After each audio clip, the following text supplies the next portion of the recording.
옛날 아주 오래전 프랑스의 광활한 숲 깊숙한 곳에 작은 마을이 있었다. 이 마을은 주변의 아름다운 자연과 함께 평화롭게 살던 사람들로 가득 차 있었다.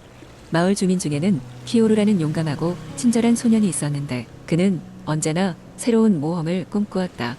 피오르는 자신이 태어나기 전부터 전해 내려오던 숲속 깊은 곳에 마법의 연못이 있다는 이야기를 들었다. 그 연못은 그 어떤 소원도 들어준다고 전해졌다. 소녀는 그 이야기를 들을 때마다 언젠가 숲을 탐험하려고 연못을 찾아갈 날을 꿈꾸었다. 어느 날 아침, 피오르는 자신이 숲속 여행을 떠날 준비가 되었다고 느꼈다. 사랑하는 부모님의 우려와 걱정을 뒤로하고 그는 탐험의 길을 나섰다. 피오르는 숲의 향기에 감탄하며 초록빛 나무들 사이로 발을 내디뎠다. 처음에는 발걸음이 가벼웠지만 숲이 점점 더 깊어질수록 경로는 복잡해지고 소녀는 자신이 지나가는 지역에 대한 확신을 잃기 시작했다. 때로는 큰 나무가 앞을 가로막고 때로는 낯선 동물들이 소년의 존재를 놀라워했다. 피오르는 마을 어른들이 해주었던 각종 이야기와 지혜를 되새기며 침착하게 주변 환경을 탐색했다. 어느 순간 그는 작은 다람쥐 한 마리가 그의 앞으로 천천히 나타나는 것을 보게 되었다. 다람쥐는 마치 그의 안내자처럼 길을 이끌기 시작했다. 피오르는 다람쥐를 따라가며 여러 모험을 겪게 되었다. 그는 깊은 강을 건너기도 하고 바람에 흔들리는 다리 위를 지나가기도 했다. 이 모든 과정을 통해 피오르는 자신이 얼마나 용감하고 단단한 마음을 지니고 있는지 깨달을 수 있었다. 드디어 소녀는 이상한 푸른빛으로 빛나는 연못 앞에 도착하게 되었다. 그곳은 전설 속 이야기와 똑같이 아름다웠다. 피오르는 연못 위로 조심스럽게 손을 내밀었다. 순간 연못의 물이 마법처럼 움직이더니 한 여신의 화신과 같은 모습이 나타났다. 그녀는 피오르에게 전설의 연못에 도달한 용기를 칭찬하며 하나의 소원을 들어준다고 말했다. 소녀는 잠시 고민했지만 곧 어떻게 해야 할지 깨달았다. 저는 제 가족과 마을이 항상 행복하고 안전하게 살기를 바랍니다. 라고 피오르는 간절한 마음으로 말했다. 여신은 미소 지으며 그의 소원을 기꺼이 들어주겠다고 약속했다.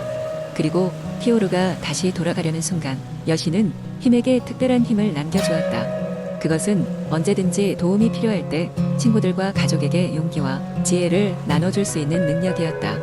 드디어 피오르는 마을로 돌아왔고 그의 모험에 대해 모든 사람들에게 이야기했다. 마을 사람들은 피오르의 용기와 지혜에 경탄했고 그의 이야기는 대대로 전해 내려오게 되었다. 피오르는 여전히 마법의 힘으로 마을을 돕고 있었고 마을은 그의 덕분에 그 이후로 더욱 평화롭고 행복하게 번영할 수 있었다. 두 번째 이야기. 옛날 옛적 프랑스의 한 작은 마을에는 피콜로라는 이름을 가진 소년이 살고 있었습니다. 피콜로는 음악을 사랑하는 아이였고 항상 그의 나무 피리를 들고 다니며 마을 곳곳에서 아름다운 멜로디를 연주하곤 했습니다.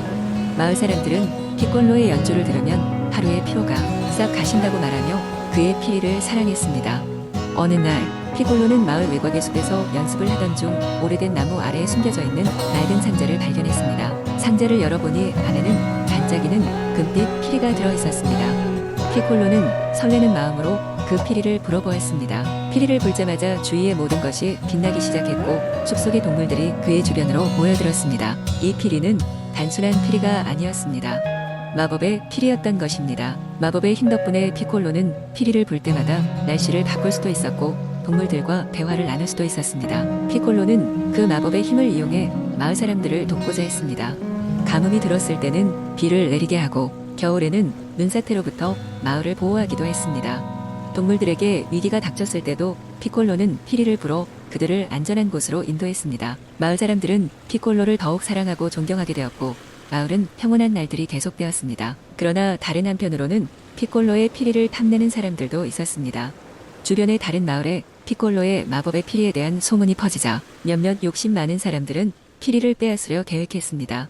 그들은 밤중에 몰래 숲속 피콜로의 집으로 다가가 피리를 훔치려 했습니다. 하지만 피콜로는 이를 예상하고 나무 위에 집을 지었고 여러 동물 친구들이 밤새 지키고 있었습니다. 도둑들이 피리를 손에 넣으려는 순간 피콜로와 그의 동물 친구들은 즉시 대처하여 도둑들을 쫓아냈습니다. 마법의 피리는 무사히 피콜로의 손에 남아 계속해서 마을과 그 주변 사람들을 위해 연주될 수 있었습니다. 그 후 피콜로는 피리를 남용하지 않기로 다짐하고 오직 필요할 때만 사용하기로 했습니다. 그리고 마을 사람들과 매일 아름다운 음악을 나누며 누구도 위협하지 않도록 항상 조심했습니다. 피콜로의 이야기와 그의 마법의 피리는 아주 오랫동안 전해져 내려왔고 사람들은 서로를 돕고 자연을 사랑하는 마음의 중요성을 기억하게 되었습니다. 그리고 피콜로는 모두에게 자신이 가진 특별한 능력을 좋은 일을 위해 사용할 때 세상이 더 아름다워진다는 것을 보여주었습니다. 세 번째, 이야기. 옛날 옛적 프랑스의 작은 마을에 자크라는 이름의 소년이 살고 있었습니다.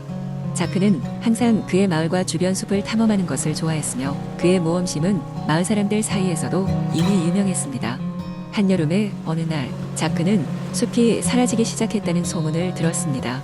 나무들이 자취를 감추고 땅이 점점 메말라 간다는 것이었습니다. 자크는 이 신비로운 사건을 자신의 두 눈으로 직접 확인해 보기로 결심했습니다. 그는 숲속으로 깊이 들어갔고 정말로 나무가 사라지고 있는 모습을 발견했습니다. 낙엽들이 짙푸른 녹색에서 회색으로 변해갔고 산들바람마저도 그 무게를 짐작해보는 듯 했습니다. 자크는 더욱더 숲 깊숙이 들어가 마을 장로들이 전설로만 이야기하던 마법의 호수를 찾아보려 했습니다. 그 호수는 숲의 중심부에 있으며 그 주위에 신비로운 힘이 깃들여 있다고 했습니다. 숲속을 한참이나 헤매던 자크는 드디어 마법의 호수를 찾게 되었습니다. 그러나 그가 발견한 것은 평온할 수 없는 풍경이었습니다. 호수는 거의 말랐고 남아있는 물은 생명력이 없는 것처럼 보였습니다. 바로 그 순간 물속에서 한 형체가 모습을 드러냈습니다. 그 형체는 프랑스 전설 속 요정, 물의 요정 오베론이었습니다. 오베론은 자크에게 다가가 이렇게 말했습니다. 용기 있는 소년이여, 이 숲과 호수는 이제 인간들의 탐욕으로 인해 고통받고 있단다. 자크는 충격을 받았습니다. 탐욕이라니, 그는 단지 여기에 있는 아름다움을 보고 싶었을 뿐이었습니다. 오베론은 그의 마음을 읽은 듯 다시 입을 열었습니다. 그러니 내가 이 숲을 지킬 수 있는 방법을 찾아야만 해. 하지만 기억해라. 순수한 마음과 용기만이 너를 성공으로 이끌 수 있을 것이란다. 그렇게 자크는 숲과 호수를 다시 살리겠다는 결심을 붙이고 마을로 돌아갔습니다. 그는 마을 사람들을 모아 호수와 숲을 보호하고 되살리기 위한 계획을 제안했습니다. 처음에는 아무도 자크의 말을 믿지 않았습니다. 하지만 자크의 열정과 순수한 믿음이 점점 사람들의 마음을 움직였고 사람들은 하나둘씩 자크의 계획에 동참하기 시작했습니다. 오랜 시간의 노력 끝에 숲은 다시 녹색으로 변해갔고 마법의 호수에는 다시금 푸른 물이 차오르기 시작했습니다. 모두가 함께 노력한 결과였습니다. 자크의 헌신과 마을 사람들의 협동이 오베론의 예언을 실현시켰던 것입니다. 결국 자크는 단지 숲과 호수를 살리는 데 그치지 않고 마을 전체가 자연을 더욱 아끼고 사랑하도록 변화시켰습니다. 그리고 그 후로 사람들은 자신들의 주변 자연에 대한 사랑과 책임감을 가슴 깊이 새긴 채 살아가게 되었다고 합니다. 그로부터 많은 세월이 흐른 지금도 자크의 전설은 프랑스의 이 작은 마을에서 입으로 전해지며 자라나는 아이들에게는 용기와 순수한 마음의 중요성을 일깨워주고 있습니다. 네 번째, 이야기. 오랜 옛날 프랑스 중부지방에는 루아르 강을 따라 평화로운 마을이 펼쳐져 있었습니다. 마을 사람들은 대개 농사를 지으며 살았고 강 건너 변덕스러운 마녀가 산다는 소문이 돌아다녔습니다. 그 마녀는 때로는 마을 사람들에게 도움을 주기도 했지만 종종 사람들을 곤란하게 만드는 장난을 치기도 했습니다. 마녀를 성가셔 하던 마을 사람들은 마녀에게 근접하지 않기를 바라며 조용히 지내고는 했습니다. 어느 날 마을에 조용하고 내성적인 소년인 테오가 살고 있었습니다. 테오는 누군가가 특별히 알아주지 않는 평범한 아이였지만 그에겐 큰 꿈이 하나 있었습니다. 그는 이미 발명가였던 아버지와 어머님과 함께 마을을 떠나 세상을 탐험하고 싶어 했습니다. 그러나 테오의 가난한 집안 형편으로 그 꿈은 멀게만 느껴졌습니다. 매일 망원경으로 강 건너 마녀의 오두막을 바라보며 꿈을 키워나가는 것이 테오의 유일한 낙이었죠. 어느 비 오는 날 테오는 강 근처에서 우연히 반짝이는 구두 한 켤레를 발견했습니다.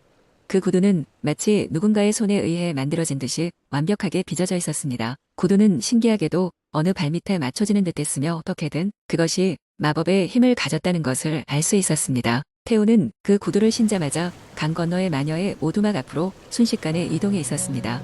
마녀는 놀랍게도 테오를 친절히 맞이했습니다. 그녀는 테오가 구두를 사용하여 이곳에 왔다는 사실을 알고 자신이 만든 마법의 구두가 자신에게로 인도하는 사람은 특별한 임무를 수행하기 위함이라고 설명해 주었습니다.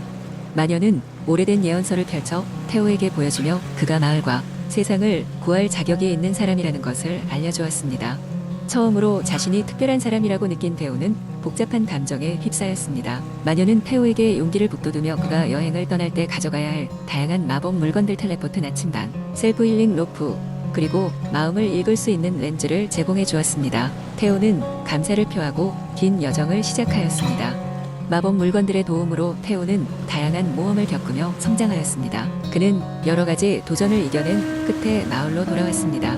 그동안 마을 사람들은 마녀의 도움으로 번영하기 시작했고 태호는 그들의 희망이 되어 있었습니다.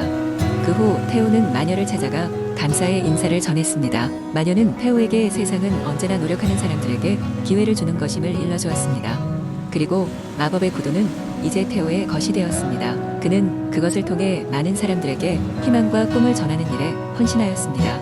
루아르 강의 마법 구두는 그날 이후로도 마을 전설로 전해졌습니다. 그것은 마녀와 태호의 이야기뿐만 아니라 꿈과 도전의 힘을 일깨워주는 상징이 되었죠.